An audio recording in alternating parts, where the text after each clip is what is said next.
My family is like a big reason why I am an entrepreneur. Like I mentioned, this is my fourth startup and half of them have failed, one has succeeded. Don't give up. It's going to be really, really hard. You're going to fail, it's part of the journey. Life is short, and I don't want to wake up when I'm like 80 years old and have regrets that I didn't do this or I didn't try this or I didn't go here. It's kind of a trade-off if you want to build something bigger. But that's kind of what drives me is I want to really create an impact while I still can.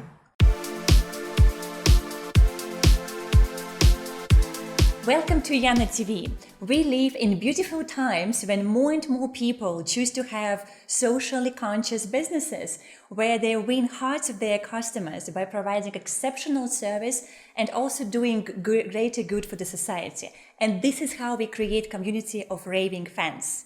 And today with us, we have Chen, a founder of Covetella, a company that empowers women to look and feel beautiful.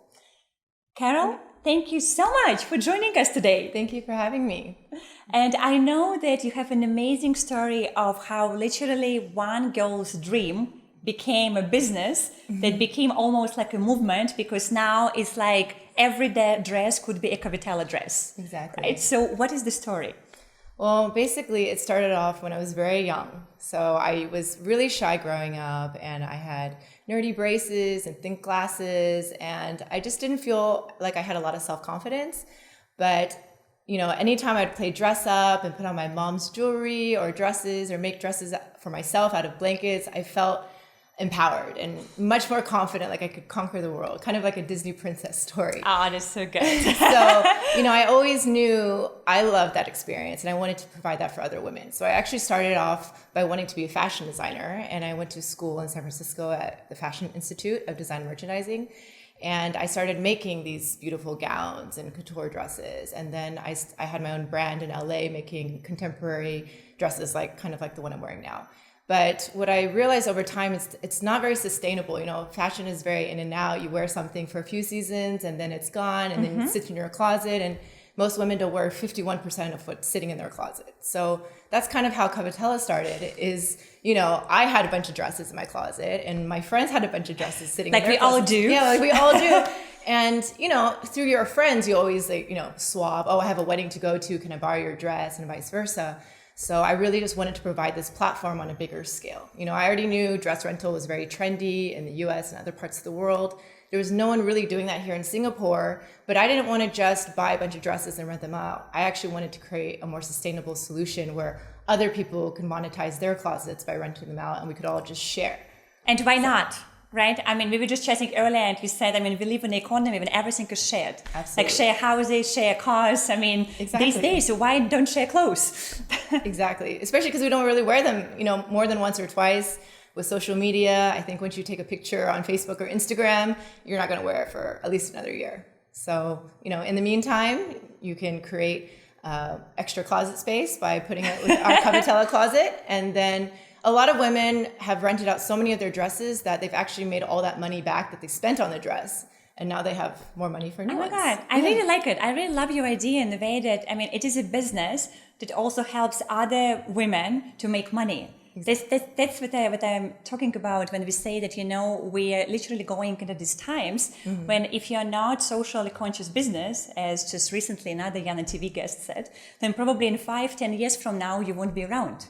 So it is so important when you connect with people around, and with their values. Yes. And so that they actually come to you and they want to buy from you. Yes. And I know that you have many, many very happy customers. So when you would say that, what is it that Covetella actually does for women? I think we, like you said, empower them by helping them look and feel beautiful. I'm really all about, and it's not such a superficial, like, okay, I'm wearing a pretty dress, now I feel like awesome. But part of it is because I think when you do put on a dress, which it's funny because most women are almost afraid to look as pretty as they possibly could. Yes. Or they find it like troublesome or expensive. And that's why we're really giving them access to this experience. A lot of people, when they see my fashion shows, they're like, oh my God, I could never wear that dress, or it's too expensive, I could never afford it. But actually, our rentals start at $50. So it's affordable for anybody. And, you're already spending $200, $300 on a black tie gala or your friend's wedding, you might as well take the opportunity to kind of like get dressed up. You know, I'm originally from Texas, so I'm all about go big or go home. And you should really just like maximize that opportunity, right? Because, you know, they don't come along often. So when you do have the opportunity to dress up, then you should really use it. And I think, you know, one of our clients said that Covetella allows her to be adventurous because, you know, she comes in and she sees all these dresses that she probably wouldn't normally wear because they're, you know, a little bit like not as conservative or not really her style. But once she gets to try it on and she doesn't have to commit to it by owning the dress, but she can experience it for one time, then it really allows you to kind of like push your boundaries and like play with your style a little bit more. So yeah, absolutely. And this we know, you know, unless you get out of your comfort zone, there's no growth, right? So we know a big part of that, you really, really have to get out there and try even different looks, you know, and different things. Exactly. So that you can experiment in life, and that's how you start playing a bigger game and achieve more and do more things. Exactly. Oh my God, this is so good. And you also mentioned earlier, you know, in our private chat that you're coming from an entrepreneurial family, right? So your father is a great example how entrepreneurial journey is very fluid and it goes through ups and downs, and you should never be stopped by failures. Absolutely. Even if it is happening in your own family. Definitely. And I think my family is like a big reason why I am an entrepreneur, and I was not afraid to be one, because I think that fear holds a lot of people back from trying to start their own thing because they don't want to fail. But I think because, you know, my parents had many businesses that failed, and they've always been 100% supportive of all my ventures. Like I mentioned, this is my fourth startup, and half of them have failed. You know, one has succeeded. This is to be seen. But they've always been very supportive in every way. And, you know, failure is just a learning opportunity. And, you know, just growing up in that environment, I think that it gave me the confidence to really just pursue my dreams and stay resilient. And I tell a lot of people, you know, don't give up. It's going to be really, really hard. You know, you're going to fail. You know, it's part of the journey. And you just have to take as much as you can from those lessons and then move forward. So, yeah, it's been exciting. It's been really tough. I'm not going to lie. You know, like, oh, I know it is difficult to run your own business. Right. I think I mentioned in my speech at our recent ball that, you know, there's nights I slept in my office. There's months I didn't know how to pay rent, you know, and there are times where my friends are like, what are you doing? You know, why don't you just get a normal job and have something stable? But, you know, I think I'm not built for that. You know, I really like creating new things and thinking of ideas and trying to build value into this world. I never want to create a business that is already, it's almost redundant. So, you know, when I came to Singapore and I wanted to build something, I was really trying to search for something that it needed. And there's, you know, how expensive Singapore is. Very. Right? So you could go to Takashimaya or Ion and spend like $800 on a dress, and then again, you're only going to wear it once, right? So with us, you just spend $150, you get a dress maybe twice as the quality that you could get, and you know, it's a win-win for everybody. And you said you're on your fourth company, right? So you have failed yourself before, you know, again, you've seen it in your family. Yes. But my question to you is, where do you get this drive and strength and courage to start over again and try it once again after you experience failure? How do you deal with that? Well, you know, I think I'm just a very adventurous person, and I really just like any kind of experiences, whether it's positive or negative or challenging. And I think, you know, I'm very much, you asked me earlier, like, what am I passionate about? And I'm really passionate about just living life to the fullest. You know, that's always kind of been my mantra. It's like, you know, don't say no when you can say yes. And, you know, I'm always like jumping at opportunities, trying to learn things that I have no idea, like what they're about.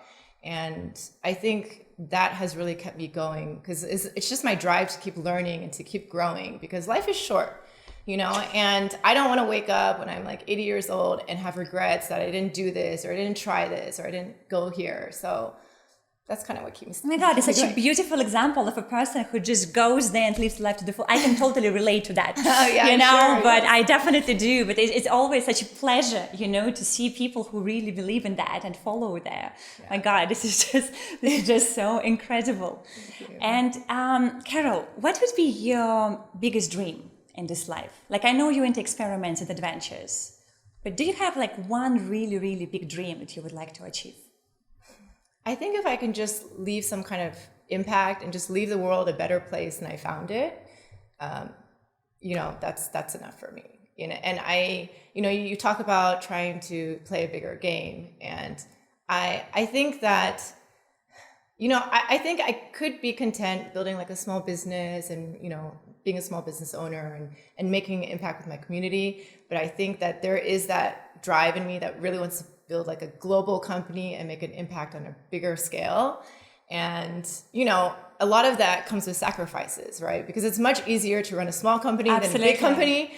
And, sometimes I question, like, how is it going to affect my personal life, right? I'm still single. I have no kids. A lot of my friends are on their second kid, and they have time to like have barbecues and play dates and hobbies. And I don't have time for any of that. So, it's kind of a trade-off if you want to build something bigger. But that's kind of what drives me, is I want to really create an impact while I still can. Carol, thank you so much. And that was Carol Chen on YanaTV, talking about how important it is for all of us to follow our dreams and start entrepreneurial journey. And yes, sometimes we do fail, but so what? The life is short, and it is crucial that you go for your dreams, play a bigger game, and live it to the fullest.